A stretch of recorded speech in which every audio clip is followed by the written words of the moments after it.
Andrew, are you looking forward to getting out of this nice sunshine and back to the cold in Cardiff? Yeah, obviously it's been a really great week here, like with the bit of sun for a change, bit of a change to the weather back home, but really excited to get back into this competition now and hopefully kick it off with a win over in Wales.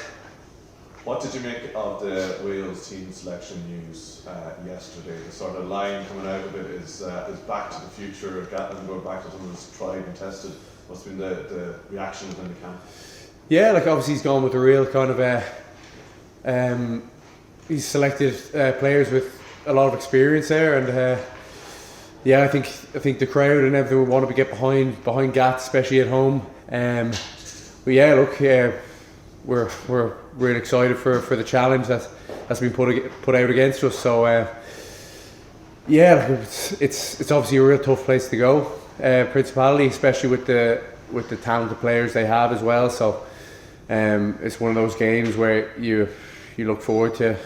It's every second year, but yeah, it's a cauldron really where going into the Principality, and yeah, we're going to need to have our best performance on the day. So same thing obviously for the front row that they have. Their combined age I think is 95. Most of that is Ken Owens, but that means you know what to expect as well, doesn't it? Yeah, like he's been on Lions for like Ken Owens, and Tommy Francis has played against him before. He's a great tie head, and it'll be a great challenge. But I think we're more than capable, more than ready. It's something we're really looking forward to. We're looking forward to that kind of close quarters battle with the pack, and look forward to getting our hands dirty in the trenches as well. Is that question mark over Ireland's physical strength that sort of came up in last year's tournament, particularly with France and England perennially, has that been put to bed in your view now as a team? For example, with the South Africa game, is it something you feel now, no, that's not a shortcoming that Ireland need to worry about? Yeah, I think like we really did kind of prove ourselves against world champions, like at the end of the day in the autumn. But there's so many more challenges ahead of us, and we're not kind of dwelling on the past too much. We're kind of focusing on ourselves really, and like you're always faced with another challenge down the road, and whether it's a physical battle or when you're playing away from home, that's another challenge as well. But like all we can do is kind of focus on ourselves really, and look what we can put out on the pitch, and that's all we're going to do on the day. How big a challenge is it, or how different a challenge is it to what you've had in the last few months, where most of the games were at home against the biggest teams in the world, or down in New Zealand, whereas Wales will be at home with a vocal crowd behind them, but they're huge underdogs and they have nothing to lose. Yeah, like it's obviously, like you said, it's the first game back with Gats at the wheel, and they've obviously gone with a real kind of experienced selection of players. But like I remember back to 2018 and kind of when we did the Grand Slam that year, and when we went away to France, like that's one of the most hostile places you can really go, and we came away with a win there. So, and like you said, in even in recent times against New Zealand down there, like it's the home of world rugby nearly. This is the home of rugby with the biggest. We're going against the All Blacks down there, so it's why is it any different playing away from home? We've got incredible travelling support who was making enough noise to make it feel like a home game. But yeah, like it's a great challenge, and I think we're more than capable of doing it both home and away.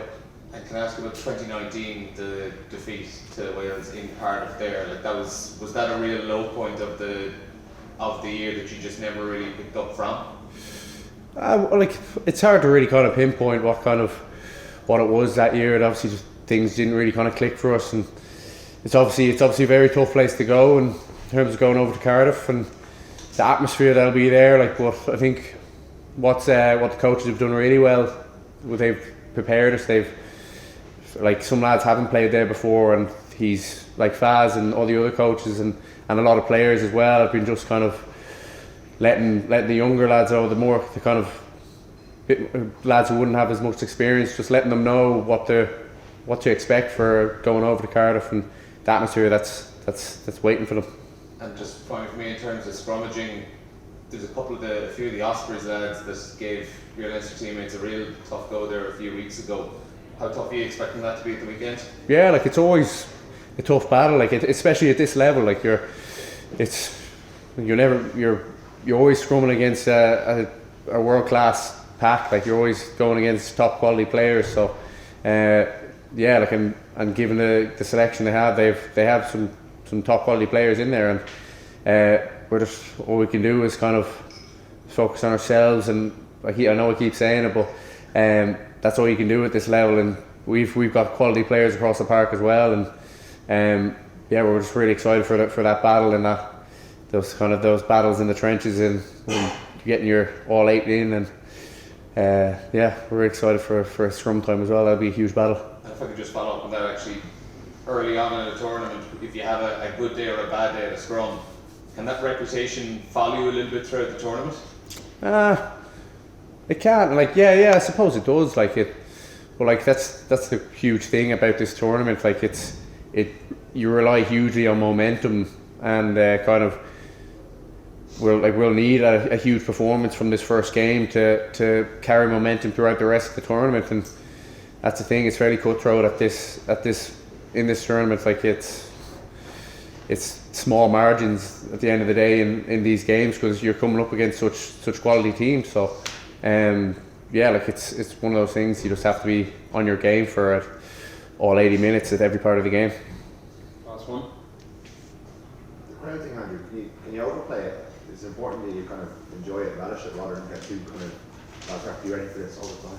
Yeah, exactly. Like I remember I used to use it real negatively. I used to go inside myself, and you'd be nearly kind of, I'd be getting sick before games, just with the nerves and everything, and then with the crowd and everything, be doubling that kind of anxiety in yourself. But then as you get a few more games under your belt, you kind of learn how to kind of deal with that. And it obviously is like it's a huge kind of it's a battle playing away from home, but it's something you really relish now. Like, and you use that energy to your advantage. But then you're blocking it out at the same time, and you're just focused on what you're doing around the park and listen to the calls and try to. It's obviously very tough when you're in a stadium like the Principality to even hear yourself think, but you have to do your best in terms of kind of slowing your thought process down and not letting the occasion get to you. So I think that's something I've really worked on, and I think that's something the coaches, and as well as our sports psychologist Gary Keegan is done really well with some guys who are kind of breaking into the team now, who might not be used to those big occasions, those big stadiums like the Principality in Cardiff. So yeah, like we're hugely excited for the challenge this weekend, but we're very focused on what this group can do, and it's exciting.